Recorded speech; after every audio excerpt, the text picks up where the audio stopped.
दोस्तों, हमारे YouTube channel अमृतवाणी में आपका हार्दिक स्वागत है। नमस्कार दोस्तों, आज की कहानी है कौवा और सांप की। एक गांव के पास बरगद के पेड़ पर एक घोंसला था, जिसमें बरसों से कौवा और कौवी एक जोड़ा रहा करता था। दोनों वहां सुखमय जीवन व्यतीत कर रहे थे। दिन भर भोजन की तलाश में वे बाहर रहते और शाम ढलने पर घोंसले में लौटकर आराम करते। एक दिन एक काला सांप भटकते हुए उस बरगद के पेड़ के पास आ गया। पेड़ के तने में एक बड़ा खोल देख वह वहीं निवास करने लगा। कौवा कौवी इस बात से अनजान थे। उनकी दिनचर्या यूं ही चलती रही। मौसम आने पर कौवी ने अंडे दिए।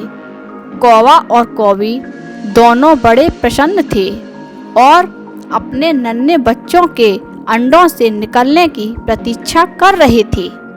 लेकिन एक दिन जब वे दोनों भोजन की तलाश में निकले तो अवसर पाकर पेड़ की खोल में रहने वाला सांप ने ऊपर जाकर उनके अंडों को खा लिया और चुपचाप अपनी खोल में आकर सो गया। कौवा और कौवी ने लौटने पर जब अंडों को घोंसले में नहीं पाया तो बहुत दुखी हुए।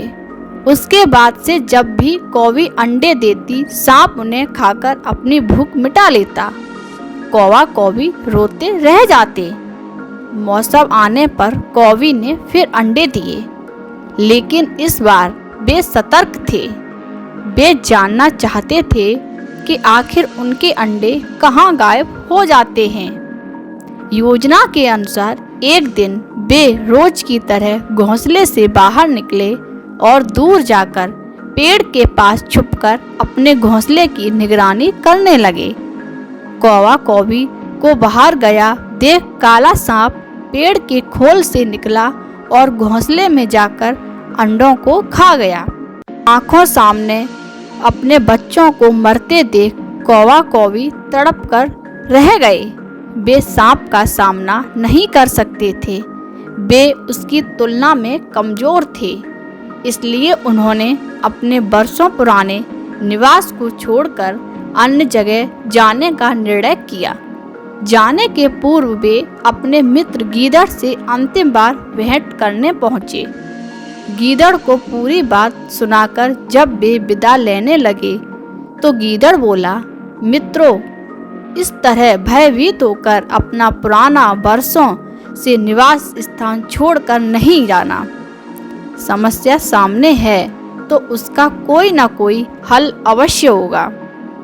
कौवा बोला, मित्र, हम कर भी क्या सकते हैं? उस दुष्ट सांप की शक्ति के सामने हम निरीह हैं। हम उसका मुकाबला नहीं कर सकते। अब कहीं और जाने के अलावा हमारे पास कोई चारा नहीं है। हम हर बार अपने बच्चों को मरते हुए नहीं देख सकते। गीदड़ कुछ सोचते हुए बोला, मित्रों, जहाँ शक्ति काम ना आए वहाँ बुद्धि का प्रयोग करना चाहिए। यह कहकर उसने सांप से छुटकारा पाने की एक योजना कौवा और कौवी को बताई। अगले दिन योजना के अनुसार कौवा और कौवी नगर के सरोवर में पहुँचे, जहाँ राज्य की राजकुमारी अपनी सखियों के साथ रोज स्नान करने आया करती थीं। उस दिन भी राजकुमारी अपने वस्त्र और आभूषण किनारे रख सरोवर में स्नान कर रही थी। पास ही सैनिक निगरानी कर रहे थे। अवसर पाकर कौवे ने राजकुमारी का हीरों का हार अपनी चोंच में दबाया और कांव कांव करता हुआ राजकुमारी और सैनिकों को दिखाते हुए ले उड़ा। कौवे को अपना हार ले जाते देख राजकुमारी चिल्लाने लगी। सैनिक कौवे के पीछे भागे। वे कौवे के पीछे पीछे बरगद के पेड़ के पास पहुंच गए। कौवा यही सोचता था। राजकुमारी का हार पेड़ के ऊपर गिराकर वह उड़ गया। सैनिकों ने देखा तो हार निकालने के लिए पेड़ के पास पहुँचे। हार निकालने के लिए उन्होंने खोल में एक डंडा डाला उस समय सांप खोल में ही आराम कर रहा था। डंडे के स्पर्श से वह फन फैलाए बाहर निकला। सांप को देख सैनिक हरकत में आ गए और उसे तलवार और भाले से मार डाला। सांप के मरने के बाद कौवा और कौवी खुशी खुशी अपने घोंसले में रहने लगे।